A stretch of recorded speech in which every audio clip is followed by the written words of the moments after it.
on who will be the next president. Plus, health experts forecast a post-Thanksgiving spike in coronavirus infections. Could it cause more restrictions? Let's bring in this morning's players. And this morning we have senior contributor for Young Voices, Dan King, and CEO of Ferox Strategies, Cristina Antelo. Hope you guys both had a great Thanksgiving. We know in our lines of work it never really changes and you don't get that time off, so we will continue the conversations, much like the president continuing to try to find votes out there. But the issue is, at least in Wisconsin, you know, you file these challenges and you actually lost votes because they found more votes for Joe Biden. So, Dan, what's the next move in this strategy?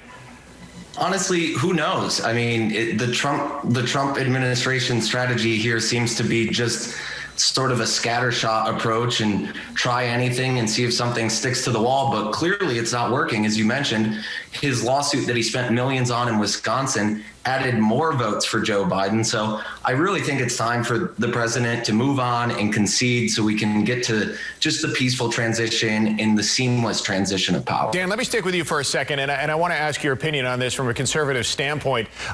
If the president does not concede and continues to fight this, does it hurt the party in the long run? Because this is a party that has just been unified behind him for the past 4 years.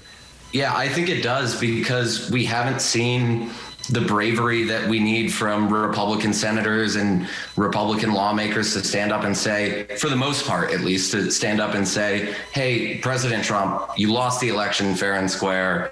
It's time to move on. And it's for the betterment of the country. It's for the betterment of the party. And it's for the betterment of most of our sanity.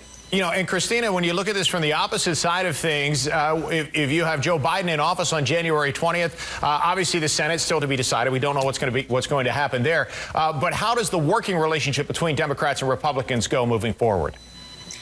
I think that is going to be an interesting one to watch. Obviously, you know, Mitch McConnell has been in the Senate for decades, and he has worked with President-elect Biden for decades.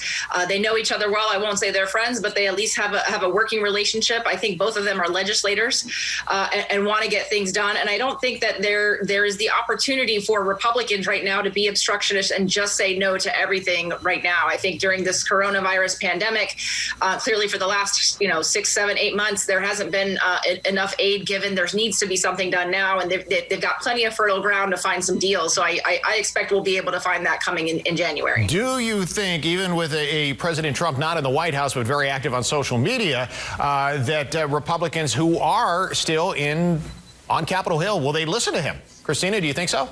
I don't know if they will. I think that, President Trump, he really loves the media attention. And I think without the platform of the White House, he's not going to get anywhere near as much of it. And so, sure, he'll be out there tweeting, but, tweeting into oblivion, I'm not sure. Will he get some coverage? Sure, some networks might pick him up.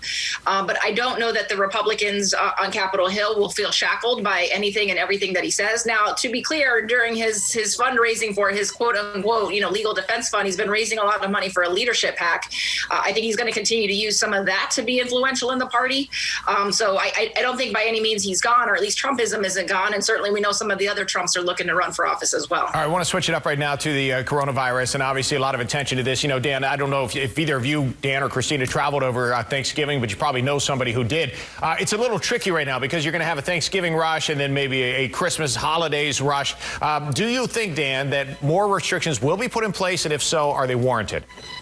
I would imagine they would. The tricky thing is, with the coronavirus, we typically don't see the spikes until about 2 weeks after what the spreader event is. So 2 weeks from now, we could be seeing massive spikes, in which case we're likely to see a lot more travel restrictions. We're likely to see bars and restaurants starting to scale back their capacities. And I think most of those things are warranted, especially because if you look at the travel logs, most Americans actually were traveling, and we saw record numbers of flights, which is a little troubling when you think about the fact that there is still a major pandemic out there. Right. Cristina, I want to give you the final word real quick as we wrap things up. But to Dan's point, I mean, you can tell people all you want, stay home, but we did see a record number of people traveling over the last couple of days compared to earlier in the year or the last 6 or 8 months.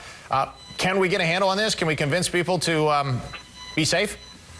I'm not sure that we can. I think that the failure of leadership that we've had over the last 8, 9, 10 months has really kind of set us on this course. I think that now our hope is in this vaccine. We can continue to tell people to do the smart thing. They know what that is at this point, and so we just if enough people do it, then we can try to keep this under control long enough until we can start getting some vaccines to folks in the new year. All right, and hopefully that's soon. Stay safe, both of you. Cristina Antelo, Dan King, thanks for being with us this morning from Monday Morning Quarterback. See you both soon.